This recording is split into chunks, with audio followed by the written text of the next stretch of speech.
Je vous souhaite vraiment la bienvenue à cette émission de télévision appelée Les actualités prophétiques. Nous sommes dans une grande série alors que nous parlons des événements prophétiques à venir qui vont se succéder de façon chronologique jusqu'à la fin, alors que le royaume de Dieu sera établi sur la planète Terre et que nous serons tous ressuscités, co-régnant avec lui pour l'éternité.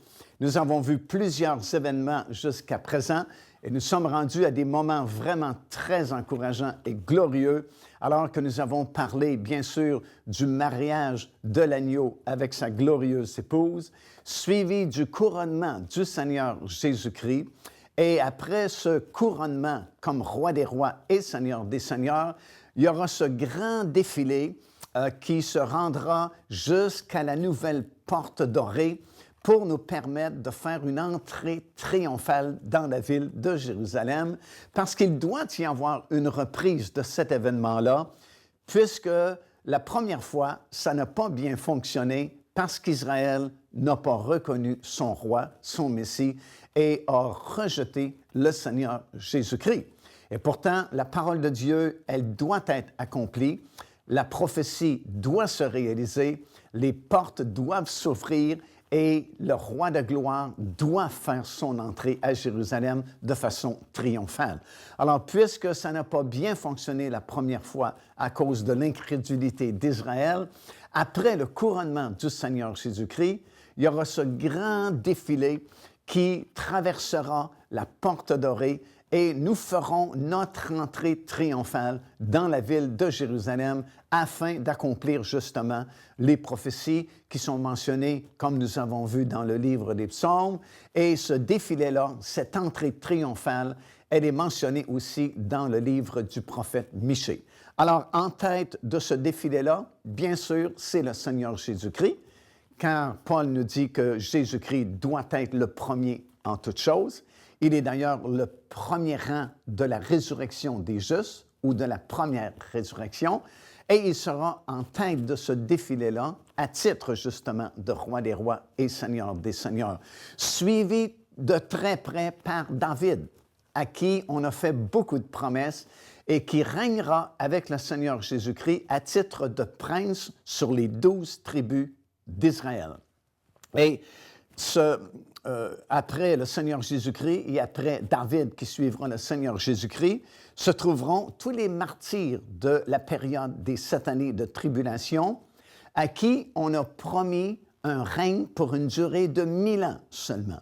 Les autres vont régner pour l'éternité, mais les âmes de ceux qui ont été décapités au début des 7 années de tribulation et les martyrs qui auront donné leur vie tout au long des 7 années de tribulation, vont revenir à la vie au moment où le Seigneur Jésus-Christ revient. Ça, nous lisons ça dans Apocalypse chapitre 20. Et vont régner, on leur permet de régner pendant la période du règne de 1000 ans. Et ils suivront dans ce défilé-là à titre de ressuscités aussi et à titre de gens qui vont régner. Suivi de la grande foule. Vous vous souvenez dans Apocalypse chapitre 7, il y a cette grande foule innombrable qu'on ne peut pas compter, qui finalement arrive au ciel. Bien, cette grande foule-là sera suivie également dans ce défilé-là, et c'est un groupe qui sont ressuscités et vont servir dans le règne de 1000 ans. Puis, il y a l'épouse de Christ qui vient dans ce défilé-là aussi. L'épouse de Christ est composée des prémices de chacune des 3 moissons. Ce serait probablement trop long de vous expliquer ce principe-là tout de suite, mais on y fera référence un peu plus tard dans d'autres émissions de télévision. Mais vous savez qu'en Israël, il y avait 3 grandes moissons par année. Printemps, été, automne. Au printemps, c'était l'orge. L'été, c'était le blé. Et à l'automne, c'est tous les autres fruits comme les olives, les raisins et ainsi de suite.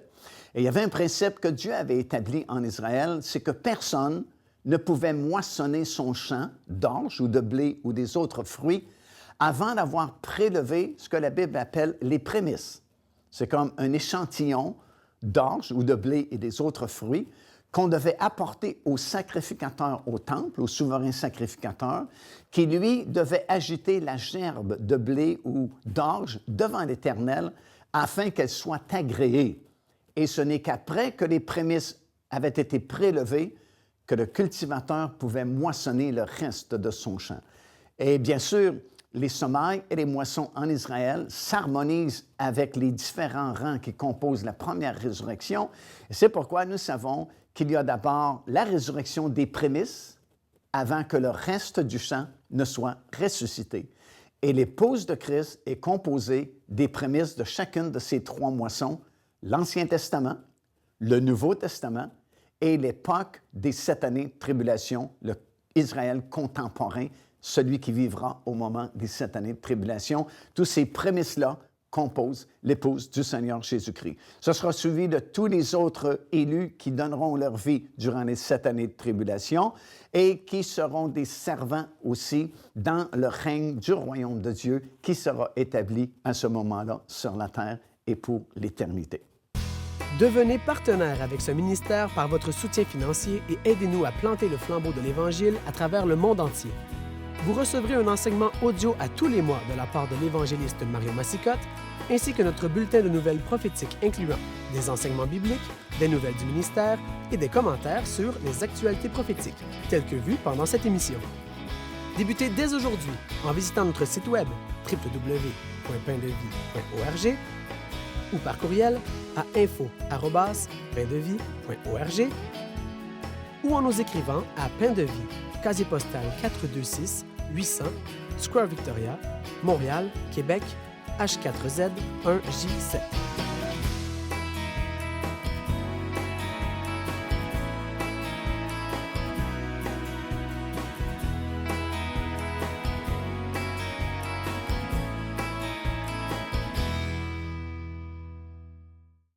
Le prochain événement glorieux à se produire après ce long défilé de tous les rachetés de l'Éternel qui revivront ce que les prophètes avaient annoncé dans l'Ancien Testament, c'est-à-dire l'entrée triomphale dans la ville de Jérusalem, bien, l'événement suivant, c'est les noces de l'agneau ou le repas ou le festin des noces de l'agneau. Alors, on se souvient que le mariage a eu lieu sur le sommet de la montagne de Sion à Jérusalem. Nous nous souvenons que c'était suivi du couronnement du Seigneur Jésus-Christ à titre de roi des rois et Seigneur des seigneurs, suivi de ce grand défilé de tous les rachetés de l'Éternel qui vont faire cette entrée triomphale à Jérusalem. Et c'est maintenant le temps de se réjouir parce que tout est accompli, le Seigneur est revenu, le mariage a eu lieu, le couronnement a eu lieu, les prophéties de l'entrée triomphale à Jérusalem, c'est du passé maintenant. Alors on peut s'asseoir et on peut commencer à célébrer et à profiter du repas des noces de l'agneau, qui auront lieu ici-bas sur la terre aussi.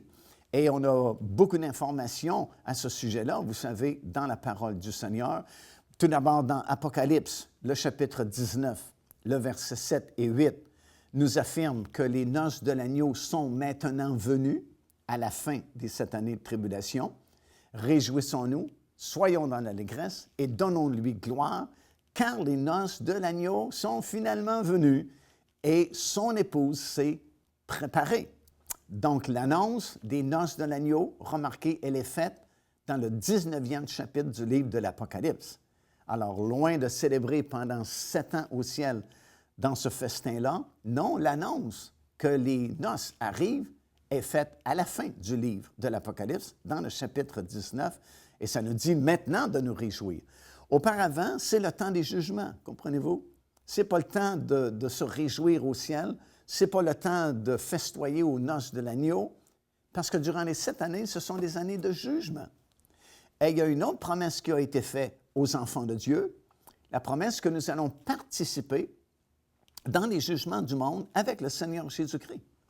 Paul va dire dans 1 Corinthiens, le 6e chapitre, « Ne savez-vous pas que vous jugerez le monde? » Et le seul moment où le monde est jugé, c'est durant ces 7 années de tribulation. Alors, durant ces 7 années, nous allons participer au jugement du monde avec le Seigneur Jésus-Christ.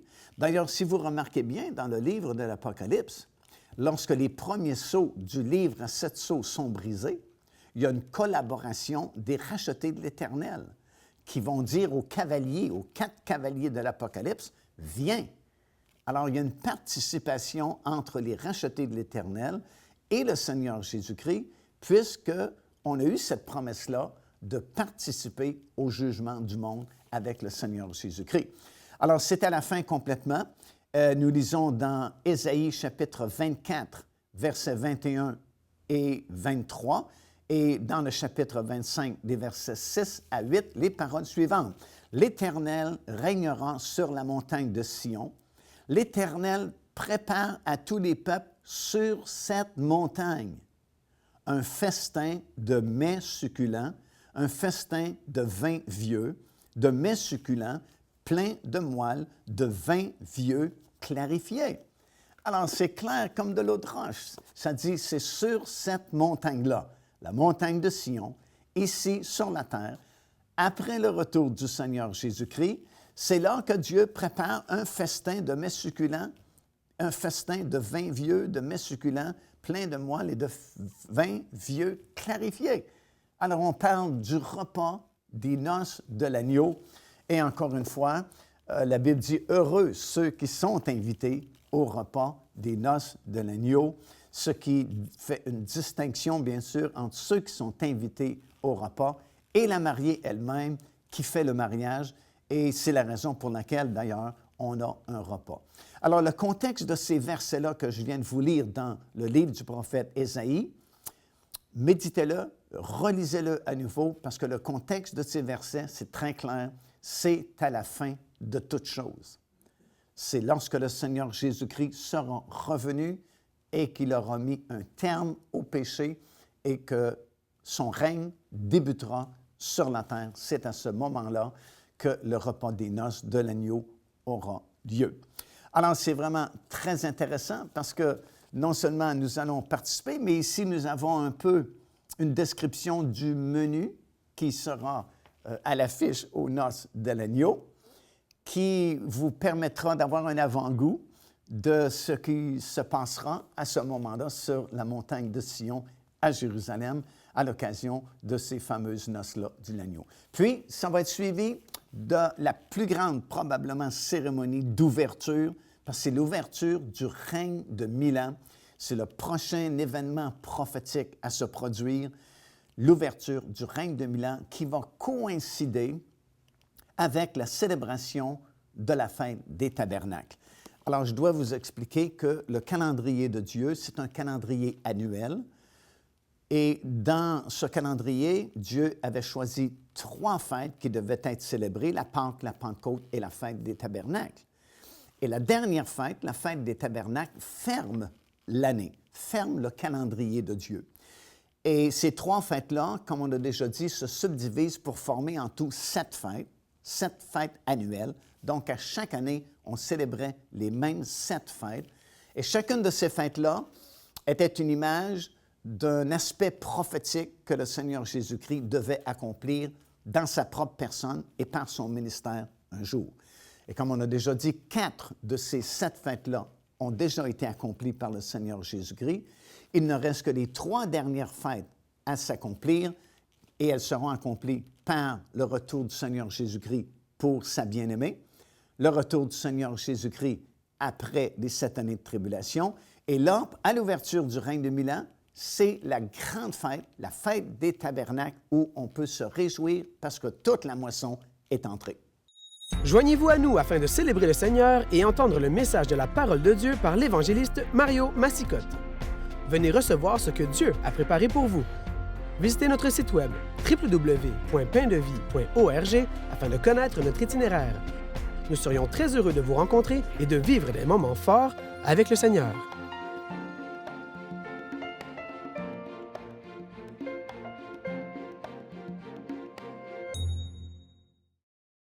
Alors, à l'occasion de l'ouverture de ce règne de 1000 ans, bien, ça va coïncider avec la dernière fête qui doit être accomplie, c'est-à-dire la fête des tabernacles. Et en réalité, à l'occasion de cette fête-là, la Bible disait ceci dans Deutéronome chapitre 16 et le verset 15, que nous pouvons à ce moment-là nous livrer entièrement à la joie. Pourquoi? Parce que c'est la dernière fête de la saison annuelle Et à ce moment-là, toutes les moissons sont déjà entrées.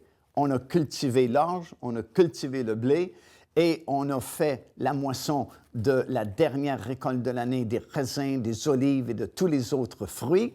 Alors, c'est comme si maintenant on peut se reposer, on peut se relaxer et se livrer entièrement à la joie parce que l'année est terminée, toutes les moissons sont entrées.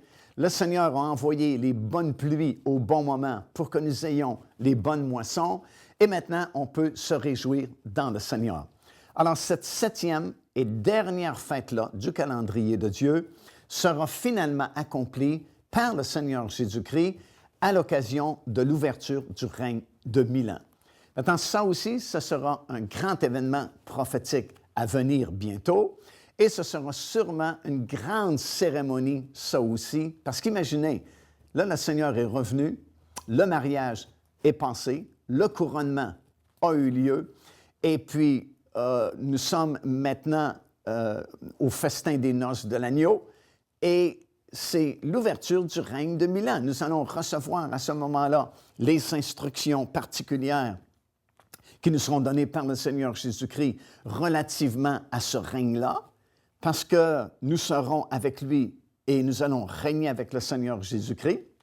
Donc, nous aurons la distribution de nos autorités, de nos ordres que le Seigneur Jésus-Christ va nous donner, et ce sera sûrement un moment exceptionnel d'ouverture du règne de 1000 ans. Et moi, je vous encourage, parce qu'on n'a pas le temps de le faire aujourd'hui dans le cadre de cette émission, mais à chercher les nombreux, très, très nombreux versets dans les prophètes de l'Ancien Testament qui nous parlent de façon très détaillée de la vie qui se passera durant le règne de 1000 ans. C'est vraiment étonnant. Il y a des centaines de versets dans votre Bible qui vous expliquent le genre de vie qu'on va vivre à cette époque-là. Et vous avez beaucoup de détails concernant la nature, à quoi va ressembler la nature, quel sera le genre de gouvernement, ce gouvernement du Seigneur Jésus-Christ. La malice sera retirée même chez les animaux. Il n'y aura plus d'animaux féroces. La Bible dit que le loup et l'agneau seront dans le même pâturage. Voilà un couple que vous ne pouvez pas mettre ensemble aujourd'hui parce que la pauvre petite brebis va se faire dévorer très rapidement. Mais dans le règne à venir, le loup et l'agneau paîtront ensemble. Et ainsi de suite. Il n'y aura plus de malice chez les animaux. Les animaux féroces, comme nous connaissons aujourd'hui, le lion, la panthère et ces choses-là, seront comme des animaux domestiques. Il y aura de la paix partout sur la planète. Il n'y aura plus un seul hôpital sur toute la face de la Terre parce qu'il n'y aura plus aucune maladie. Il n'y aura plus d'assurance chômage ni de bien-être social parce que tout le monde sera prospère. Il n'y aura plus une seule prison nulle part sur la planète parce qu'il n'y aura plus de malfaiteurs. Pourquoi? Parce que la volonté de Dieu sera parfaitement accomplie sur la terre. Parce que le diable sera lié pendant toute cette longue période de 1000 ans. La malédiction est soulevée de la planète Terre et ce sera un règne parfait, comme Dieu l'avait créé au tout début avec Adam et Ève dans le jardin d'Éden. À nouveau, la terre redeviendra un paradis terrestre où il fera bon de vivre. La Bible dit par la bouche du prophète Ésaïe, par exemple, que des gens vont planter des vignes et vivront assez vieux pour manger le fruit de cette vigne-là. Il y aura de la paix, il y aura de la tranquillité, les gens vivront durant tout le règne de 1000 ans. Il y aura très peu de gens qui vont mourir durant cette longue période de temps. Ce sera la paix universelle, la prospérité universelle, parce qu'il y aura un seul gouvernement sur la planète, et ce ne sera pas le gouvernement des hommes, ce sera le gouvernement de Dieu, parce que le Seigneur Jésus-Christ lui-même, en personne, sera ici présent sur cette terre, et nous serons ses officiers qui administreront pour lui et avec lui toutes les questions du royaume de Dieu. Alors, c'est un monde totalement changé, un monde complètement nouveau qui nous attend, et bien sûr, ce serait stupide de manquer cet événement glorieux et de ne pas faire partie de ce royaume, de ce gouvernement exceptionnel qui arrive bientôt et qui va transformer ce monde, transformer les habitudes du monde, parce qu'enfin, il y aura une paix véritable partout sur cette planète. Enfin, il y aura des gens heureux partout et il n'y aura plus de gens qui seront dans la détresse, dans l'angoisse. On ne parlera plus de cancer et de toutes sortes de maladies dévastatrices. Nous ne parlerons plus d'accidents, nous ne parlerons plus de pollution, nous ne parlerons plus de malheur, mais ce sera le bonheur total parce que la terre va redevenir le paradis terrestre que Dieu avait créé au tout début. Procurez-vous cet enseignement disponible dès maintenant sur notre site web au www.paindevie.org. En visitant notre boutique web, vous pourrez commander ou même télécharger les enseignements. Vous trouverez aussi plusieurs autres produits contenant des centaines de sujets pour votre édification.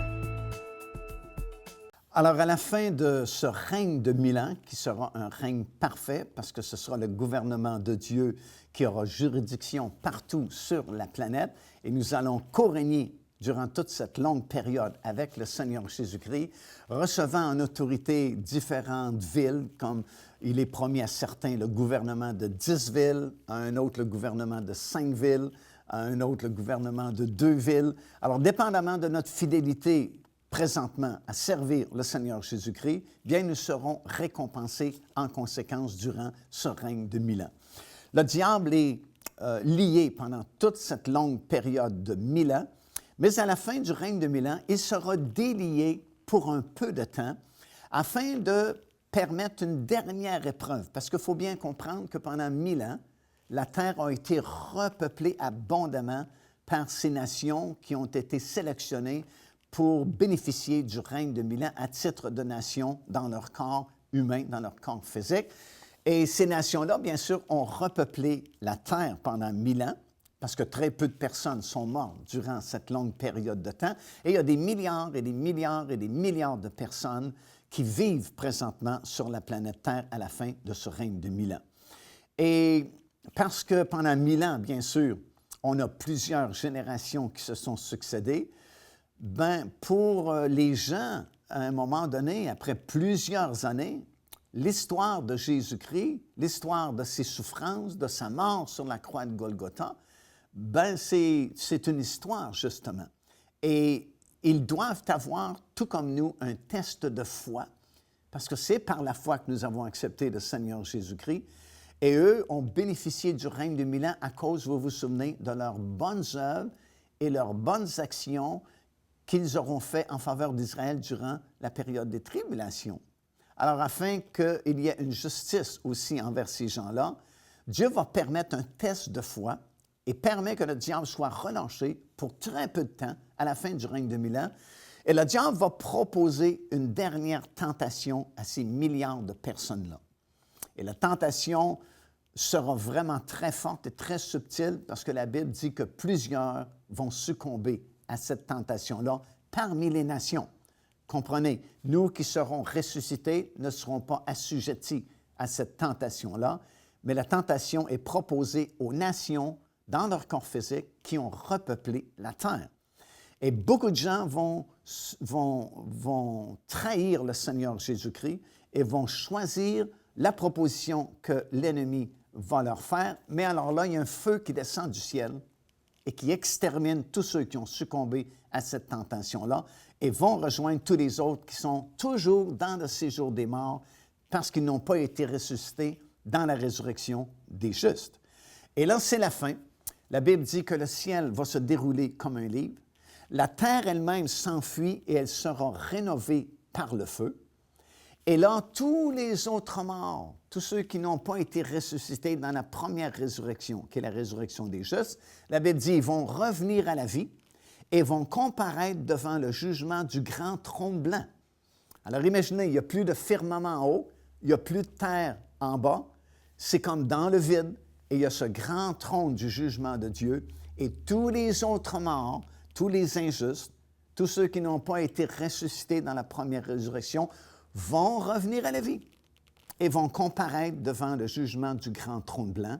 Et la Bible dit dans le livre de l'Apocalypse que des livres furent ouverts, des livres qui contiennent toutes les pensées secrètes de tous les êtres humains, un livre qui contient toutes les paroles inutiles qu'ils auront proférées, et ils seront jugés d'après les mauvaises actions qu'ils ont commises, mais surtout parce qu'ils ont refusé d'accepter Jésus comme leur Seigneur et Sauveur personnel. Et si vous refusez d'accepter Jésus comme votre Seigneur et Sauveur de votre vie, ben il n'y a pas d'autre Sauveur qui s'est présenté. Et à cause du péché, nous sommes pécheurs et le péché nécessite un jugement. Et Dieu, dans son amour, a fait tomber votre jugement sur le Seigneur Jésus-Christ. C'est pour ça que c'est une bonne nouvelle, le salut. Tu n'as qu'à accepter et à croire que Jésus a été jugé à ta place. Mais si tu refuses l'offre que Dieu te fait en Jésus-Christ, bien, tu restes avec le jugement de tes péchés. Et c'est là, au jugement du grand trône blanc, que les livres sont ouverts et que malheureusement, tous ces gens-là prennent le chemin du lac de feu pour l'éternité. Mais après cela, il y a de nouveaux cieux et une nouvelle terre qui est agrandie, élargie. Et puis la nouvelle Jérusalem, wow, la ville d'or telle qu'elle est décrite dans le livre de l'Apocalypse. Une ville immensément grande, large et très, très haute en hauteur, va descendre sur la nouvelle terre et c'est comme les quartiers généraux de tous les ressuscités, de tous les rachetés de l'Éternel qui vont vivre dans la paix, l'amour, la gloire du Seigneur Jésus-Christ pour l'éternité à tout jamais. Dieu va garder un échantillonnage, si vous voulez, de la race humaine, tous ceux qui n'ont pas succombé à cette dernière tentation de l'ennemi à la fin du règne de 1000 ans, vont continuer à repeupler la nouvelle terre et vont repeupler ou peupler l'univers plutôt à l'infini parce que Dieu a créé toutes choses pour qu'il y ait de la vie.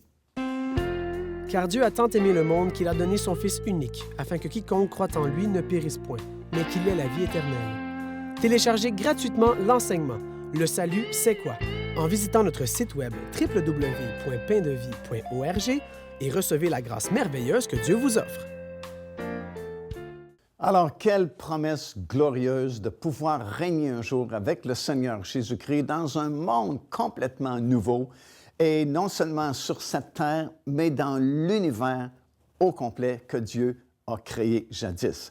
Et pour faire partie de ce glorieux plan de Dieu, il suffit de reconnaître tout simplement le Seigneur Jésus-Christ comme votre Seigneur et votre Sauveur, et vous ferez partie de ces enfants de Dieu qui régneront avec le Seigneur Jésus-Christ pour l'éternité. Parce qu'à ce moment-là, à la fin, complètement, il y aura une fusion entre le royaume temporaire que nous avons présentement et le royaume du règne de 1000 ans qui sera établi durant cette longue période, avec le royaume éternel et universel de Dieu qui a toujours existé et qui va exister également pour toujours, pour l'éternité.